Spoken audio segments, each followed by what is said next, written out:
ఈ ఎన్కౌంటర్లు ఎవరి కోసం జరుగుతున్నాయి? ఎవరి స్వలాభం కోసం ఈ ఎన్కౌంటర్ జరుగుతూ ఉన్నాయి? మావోయిస్టుల ఏరివేత ఎవరికి లాభం? ఎవరి కోసం? దీని వెనుక ఉన్నది ఏంది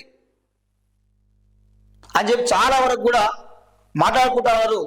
దేశంలో కానీ రాష్ట్రంలో కానీ అంటే అడవుల నరికివేత కోసమేనా?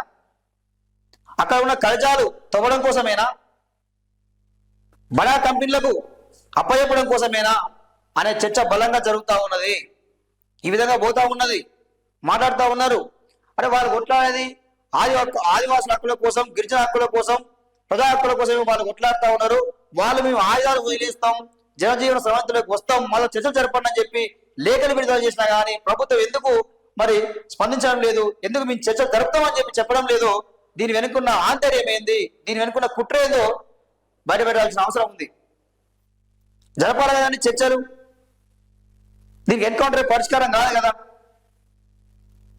సో మళ్ళీ నరేంద్ర మోడీ గారు, అమిత్ షా గారు దీని మీద పునరాలోచన చేయాలి, ఆలోచన చేసి చర్చలకు పిలవాలి, వాళ్ళ డిమాండ్లు ఏందో మాట్లాడాలని చెప్పి చెప్పడం జరుగుతూ ఉంది.